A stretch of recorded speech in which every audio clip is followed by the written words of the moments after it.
Kementerian Perdagangan tanggal 22 Februari 2016 sebagai pertimbangan. Perbuatan yang dilakukan oleh terdakwa ini berkonsekuensi sebagaimana fakta hukum persidangan bahwa pelaksanaan operasi pasar gula oleh Imkopkar tidak dilaksanakan secara menyeluruh sesuai penugasan. Penyaluran gula dilakukan pada wilayah Lampung, Sumatera, merupakan daerah produksi gula kristal putih. Bangka Belitung, Riau, Sumatera Barat, Sumatera Utara, Jambi, Kalimantan Selatan, Kalimantan Timur, Kalimantan Barat, Kalimantan Tengah, dan Sulawesi Selatan yang tidak sesuai dengan wilayah penugasan berdasarkan Surat Keputusan Menteri Perdagangan nomor 176/MDAK tanggal 22 Desember 2016. Tidak adanya laporan terkait harga jual dan pantauan harga jual. Harga di wilayah tetap cenderung dalam kondisi tinggi yang oleh Direktur Barang Kebutuhan Pokok dan Barang Kepentingan Dirjen Perdagangan Dalam Negeri melalui surat nomor 203/PDN-4 dan seterusnya tanggal 10 Mei 2016 memberi teguran kepada Imkopkar atas pelaksanaan operasi pasar gula yang dilakukan oleh Imkopkar. Menimbang bahwa berdasarkan fakta hukum di persidangan, sebagaimana telah disinggung di bagian pertimbangan sebelumnya, tanggal 12 Januari 2016, terdakwa selaku Menteri Perdagangan telah memberikan penugasan kepada PT PPI dalam rangka pembentukan stok gula nasional dan stabilisasi harga gula dengan jumlah penugasan sebanyak 200.000 ton. Penugasan kepada PPI ini juga tidak menjadi pertimbangan oleh terdakwa selaku Menteri Perdagangan sebelum memberikan persetujuan pelaksanaan operasi pasar kepada Imkopkar sebanyak 100.000 ton pada tanggal 8 Maret 2016 dan sebanyak 150.000 ton pada tanggal 8 April 2016. Terdakwa sebagai Menteri Perdagangan berdasarkan ketentuan pasal 25 ayat 1 Undang-Undang nomor 7 tahun 2015 tentang perdagangan, pasal 3 ayat 1 Peraturan Presiden nomor 71 tahun 2015 dan pasal 3 Peraturan Presiden nomor 48 tahun 2015 tentang Kementerian Perdagangan bertanggung jawab mengendalikan ketersediaan bahan kebutuhan pokok sekaligus mengendalikan harga bahan kebutuhan pokok termasuk gula. Karena gula merupakan komoditas yang punya nilai strategis bagi ketahanan pangan nasional dan meningkatkan pertumbuhan perekonomian masyarakat Indonesia. Menimbang bahwa di samping uraian pertimbangan di atas didasarkan fakta hukum di persidangan, yaitu 1. Ketersediaan stok gula kristal putih hingga bulan Juni 2016. A. Data berdasarkan surat Imkopkar tanggal 21 Maret 2016. Proyeksi gula dalam negeri tahun 2016 hanya mencapai 2.250.000 ton. Kebutuhan gula konsumsi nasional sebanyak 2.750.000 ton. 3. Terdapat kekurangan gula sebanyak 500.000 ton. B. Data berdasarkan penyampaian Deputi Bidang Koordinasi Pangan dan Pertanian, Kementerian Koordinasi Bidang Pertanian pada rapat koordinasi bidang perekonomian tanggal 28 Desember 2015 menyampaikan prognosa ketersediaan dan kebutuhan gula pasir tahun 2016 stok akhir sebanyak 840.611 ton, stok gula minimal yang harus dimiliki sebanyak 1.100.000 ton, konsumsi gula sebanyak 220.000 ton per bulan. Kemudian perkiraan kekurangan gula adalah sebesar 200.000 ton. Berdasarkan kedua data yang disampaikan tersebut, maka diperoleh 1. Terdapatnya perbedaan jumlah kekurangan gula. Imkopkar menyampaikan data sebanyak 500.000 ton dan rapat koordinasi menyampaikan data sebanyak 200.000 ton. 2. Rapat koordinasi menyebutkan perkiraan kebutuhan gula 1 bulan sebanyak 220.000 ton sehingga hingga bulan Juni 2016 kebutuhan gula adalah sebanyak 101.100.000 ton dan dikurangi dengan stok awal tahun sejumlah sebanyak 840.611 ton. Berdasarkan data tersebut berarti ada kekurangan gula sebanyak 259.389 ton. Berdasarkan data-data tersebut, diketahui adanya perbedaan yang signifikan antara jumlah kebutuhan gula kristal putih hingga bulan Juni 2016.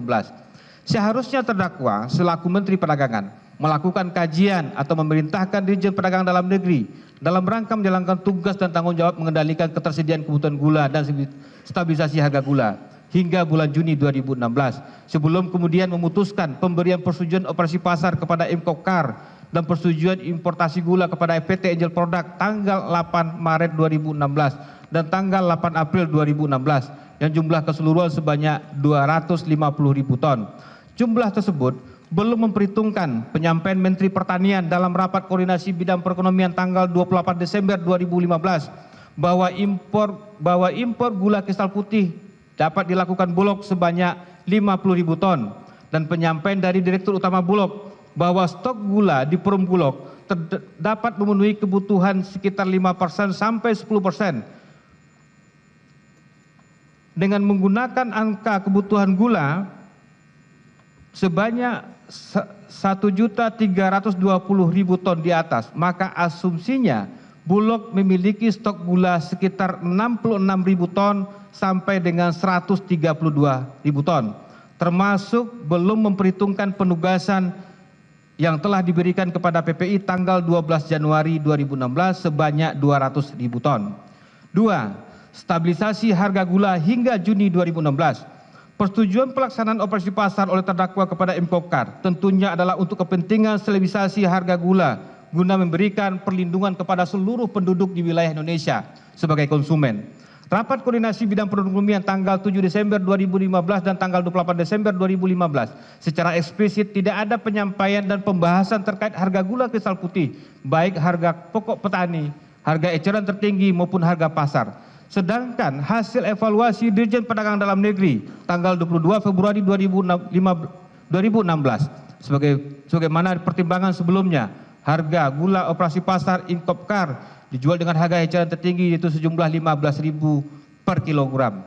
Data ini berbeda dengan data yang tertuang dalam lampiran surat persetujuan perpanjangan operasi pasar kepada Imkopkar nomor 1076 MDAK tanggal 22 Desember 2015 yang menyebutkan 1. Harga gula pasir di 34 kota DKI Jakarta, Bandung, Semarang, Jogja, Surabaya, Serang sampai Manokwari dan Tanjung Selor dari tanggal 2 November 2015 sampai tanggal 20 November 2015 adalah paling rendah sejumlah Rp12.723 dan paling tinggi sejumlah Rp12.808 dengan harga rata-rata sejumlah Rp12.752 per kilogram. 2. Harga gula pasir di 34 kota DKI Jakarta, Bandung, Semarang, Jogja, Surabaya, Serang, Banten, dan seterusnya sampai Manokwari dan Tanjung Selor pada tanggal 1 Desember 2015 sampai dengan 16 Desember 2015 adalah paling rendah 12.786 dan paling tinggi sejumlah 12.901 dengan harga rata-rata 12.828 per kilogram. Berdasarkan data tersebut, seharusnya terdakwa melakukan kajian atau memerintahkan dilakukannya kajian dalam rangka menjalankan wewenang pengendalian stabilisasi harga gula nasional hingga bulan Juni 2016, termasuk kewenangan penetapan harga eceran tertinggi atau HET, sebagaimana ketentuan Peraturan Presiden Nomor 71 2015 tentang penetapan dan penyimpanan barang kebutuhan pokok dan barang penting, dan Pasal 5 ayat 1, ayat 2, dan ayat 4 huruf B mengatur bahwa pemerintah dalam kondisi terjadinya harga barang kebutuhan pokok berada di atas harga acuan atau di bawah harga acuan berkewajiban menetapkan kebijakan harga eceran tertinggi dalam rangka operasi pasar untuk sebahagian atau seluruh barang kebutuhan pokok. Penetapan harga eceran tertinggi ini harus dilakukan sebelum kemudian terdakwa memutuskan pemberian persetujuan operasi pasar kepada Imkopkar dan persetujuan importasi gula kepada PT Angel Product tanggal 8 Maret 2016 dan tanggal 8 April 2016. Akan tetapi sebagai Menteri Perdagangan, terdakwa telah mengabaikan tugas dan tanggung jawab tersebut. Jelajahi cara baru mendapatkan informasi. Download Metro TV Extend sekarang.